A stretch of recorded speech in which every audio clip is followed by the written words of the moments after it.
Right now, thousands of you are sitting in your rooms, eyes closed, desperately trying to feel your specific person loving you. And every second you do this, you push them further away. You're not manifesting love. You're manifesting lack disguised as love. After decades of teaching, I witnessed the same heartbreak repeatedly. People forcing feelings for months, even years, while their person moves on with someone else.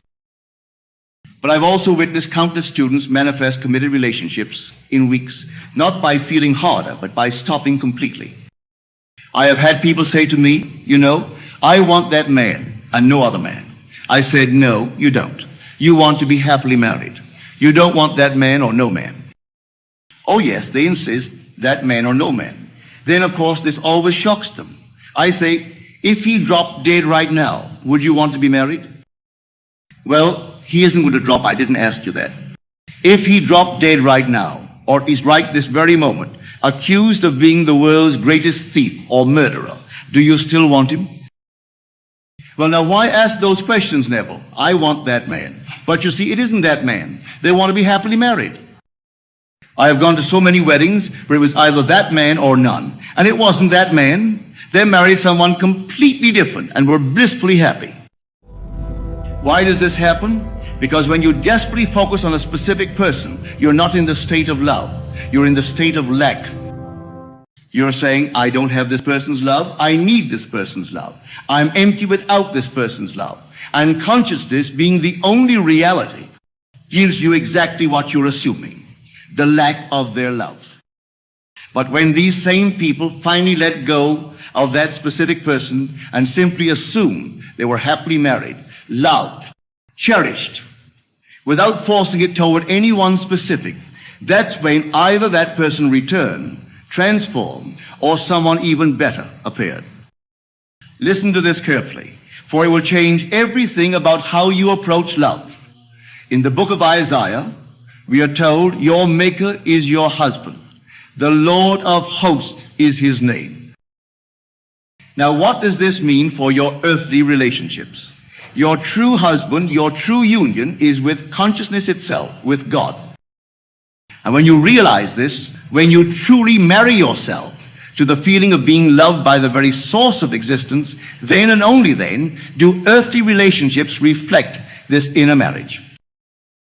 Let me share something profound that happened with my own wife. She woke too early one morning, so she thought about what she wanted most, and that was for her husband and daughter to be blissfully happy.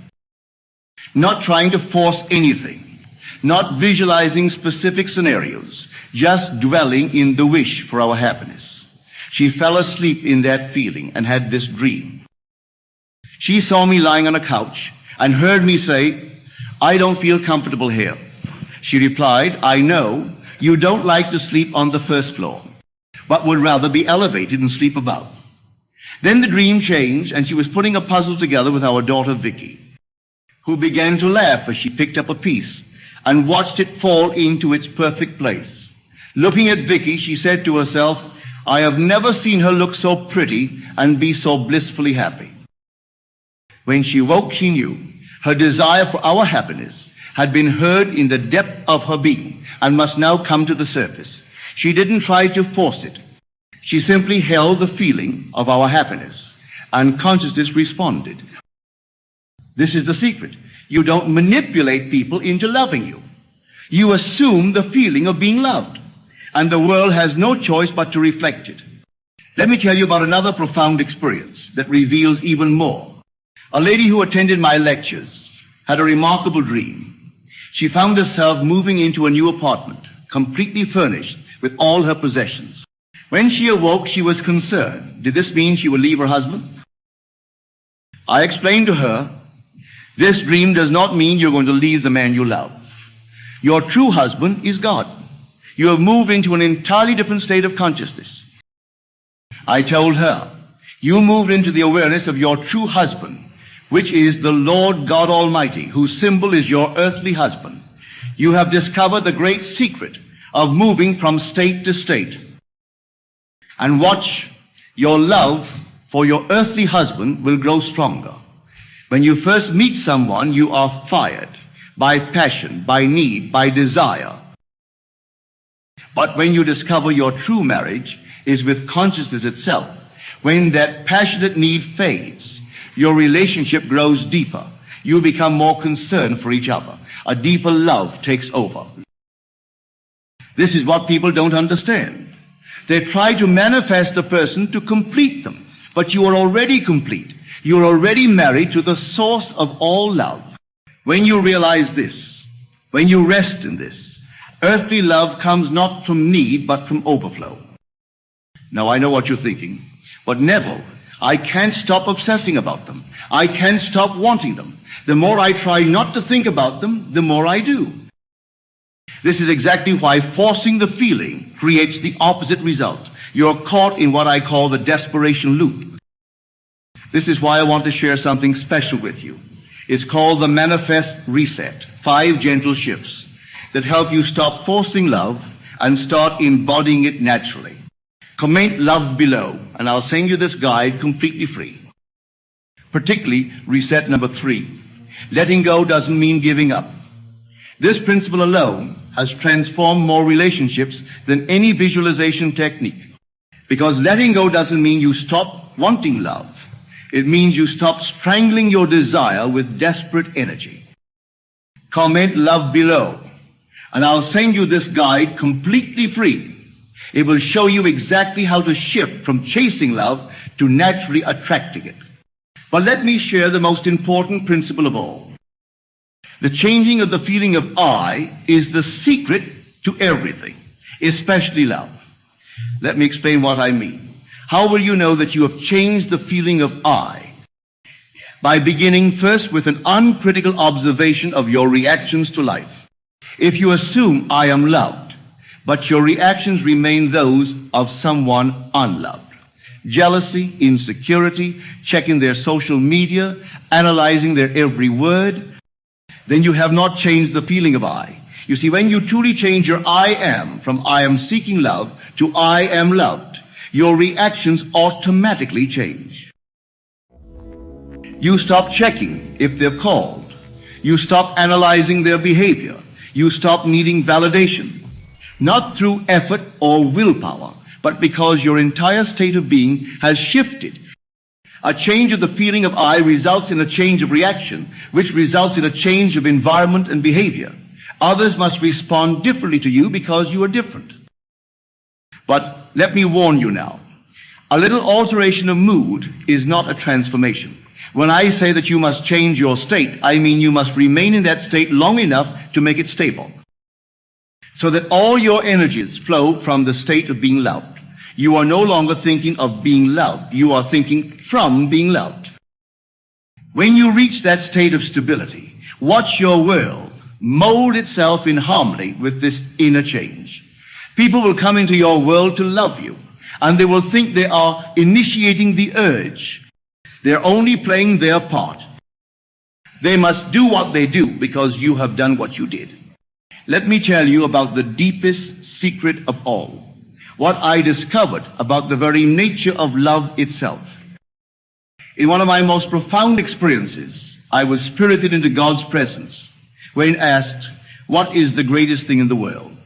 I answered without hesitation, faith, hope, and love, these 3, but the greatest of these is love.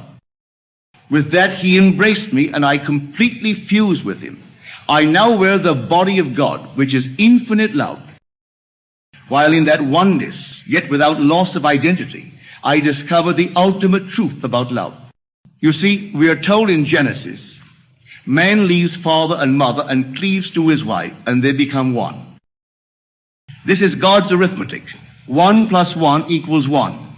On this level, it equals 2, but in truth, there is only 1. The whole of creation is God falling in love with himself. When you love another, you are actually loving yourself pushed out. When another loves you, it is yourself pushed out, returning love to you. This is why you cannot force someone to love you through techniques. You can only change what aspect of yourself you are experiencing through them. When you are in the state of being loved, you experience others as loving you. It's not manipulation. It's recognition. Recognition that there is only one being here playing all the parts, and that being is love itself. So how do you apply this? Let me give you the most practical approach. Stop trying to manifest a specific person. Instead, do what I told so many who came to me. Assume you are happily married. Not to anyone specific, just happily married. Or if marriage isn't your goal, assume you are perfectly loved, deeply cherished, completely adored. Don't visualize faces. Don't imagine specific scenarios. Simply rest in the feeling, I am loved. Feel it the way you feel that you have hands. It's just a fact. Simple, natural, obvious. Do this especially as you fall asleep. Not with effort, not with desperation, but with the same naturalness that you assume you'll wake up in the morning. And here's what will shock you. When you stop needing love from outside, when you rest in being love itself, specific people suddenly change their behavior towards you. That person who was distant becomes attentive. That ex who disappeared reaches out.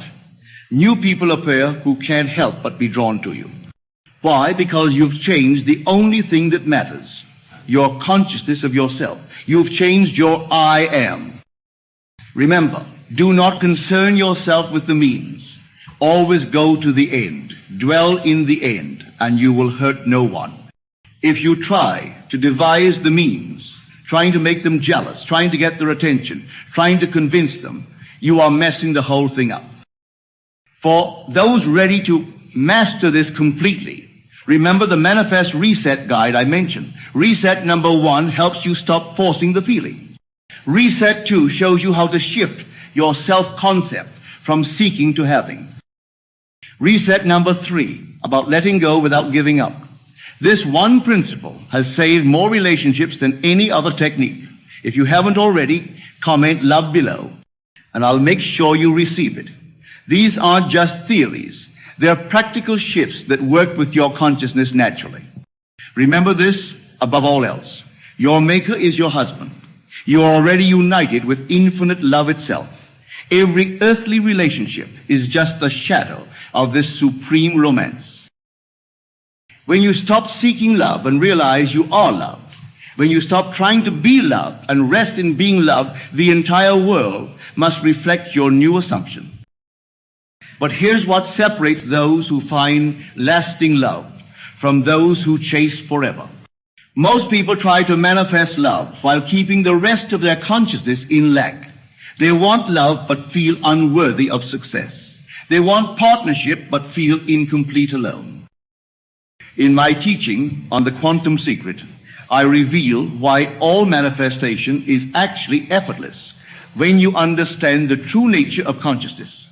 You'll discover why everything you've been forcing should actually flow as naturally as breathing. The video is appearing on your screen right now. Neville Goddard's Quantum Secret Explained. Why it's so effortless, yet everyone makes it hard. Watch it next to understand why trying is the very thing that blocks your manifestations. When you understand the quantum nature of assumption, everything, including love, becomes inevitable rather than impossible. Go now and remember, you are not seeking love. You are love having temporarily forgotten your true nature. Awaken to this truth and watch your world transform.